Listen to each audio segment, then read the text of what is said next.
Baik, selamat siang, Shalom Bapak Ibu dan saudara-saudari sekalian. Sebentar lagi kita akan memperingati Jumat Agung, satu karya besar yang telah Allah nyatakan kepada kita. Dan oleh karena itu, pada saat ini saya ingin berbagi tentang keunikan penderitaan daripada Kristus. Kalau kita berbicara tentang keunikan, berarti penderitaan itu adalah satu penderitaan yang berbeda, satu penderitaan yang tidak dialami manusia pada umumnya, tetapi penderitaan itu hanya bisa dialami oleh Yesus Kristus. Nah, apa keunikan penderitaan daripada Yesus Kristus pada waktu dia berada di dunia? Maka saya melihat yang pertama, yaitu Yesus menderita sepanjang hidupnya. Nah, kenapa dia menderita sepanjang hidupnya? Itu akibat daripada inkarnasi. Jadi pada waktu Yesus berinkarnasi ke dalam dunia, ditambahkan dengan manusia, maka pada saat itu dia mengalami penderitaan. Karena sebelumnya hanya Allah saja, dia independen, dia tidak bergantung dengan apapun juga, tetapi pada waktu dia menjadi manusia, maka pada saat-saat tertentu dia harus bergantung, dia tidak bisa melakukan yaitu menurut kehendaknya sendiri, tetapi dia harus bergantung kepada Bapa atau bergantung kepada Allah. Maka jelas ini hal yang sangat tidak mudah. Kalau orang yang sudah biasanya mau melakukan apa saja independen, tetapi pada saat-saat tertentu dia menjadi dependen, menjadi bergantung, maka jelas ini bukan hal yang sangat mudah bagi orang lain. Maka bisa kita katakan akibat daripada perubahan status ini, maka Kristus mengalami penderitaan sepanjang hidup dia. Lalu penderitaan sepanjang hidup dia juga dialami kenapa? Karena Kristus harus taat sempurna dalam hidupnya.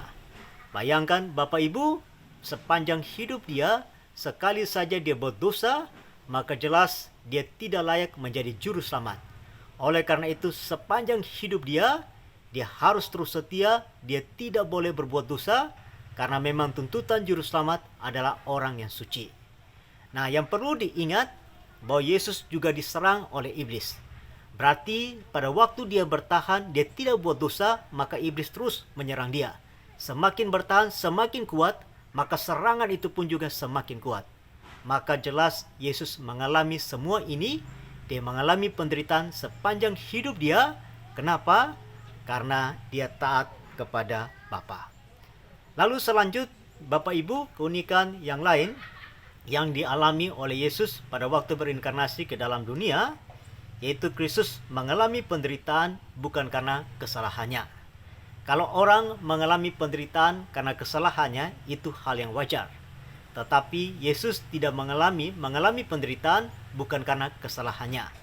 Bahkan kalau kita membaca dalam Yesaya 53 ayat 6 dikatakan, kita sekalian sesat seperti domba, masing-masing mengambil jalannya sendiri, tetapi Tuhan telah menimpakan kejahatan kita semua kepada Kristus.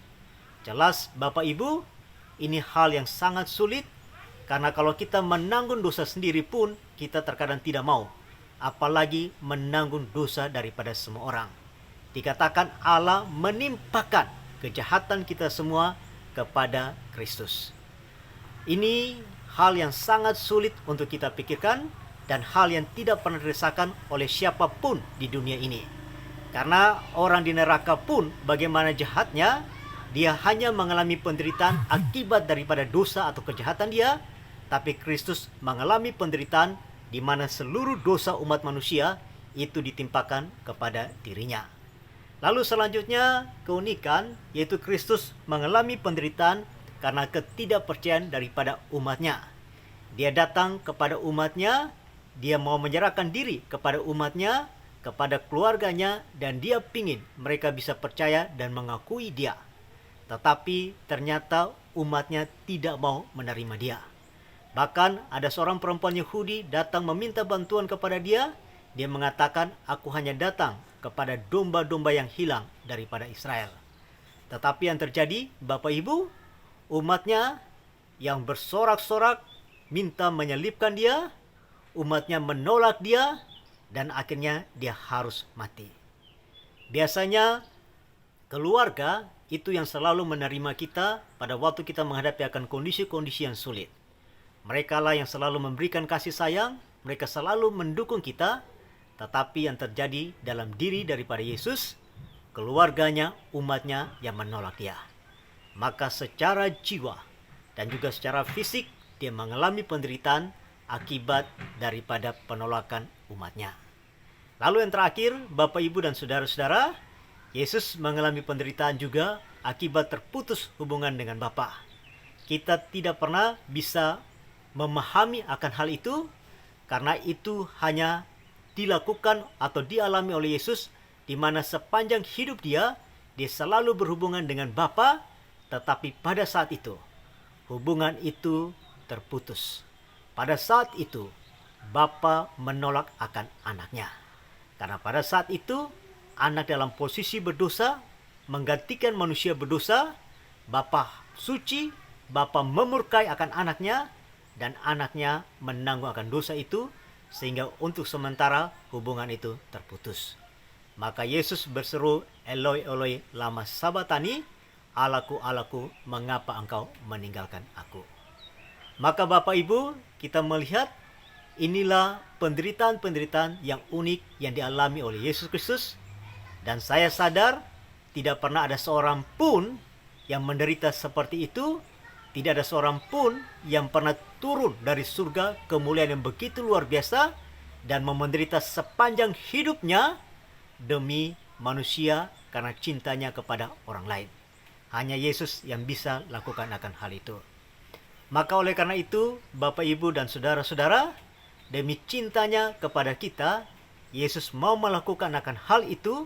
Maka bagi kita yang sudah merasakan cintanya, yang sudah merasakan kasihnya yang begitu luar biasa, di mana kita yang seharusnya mengalami hukuman itu, tetapi Allah begitu mencintai kita, maka seharusnya sepanjang hidup kita mau menyenangkan hatinya.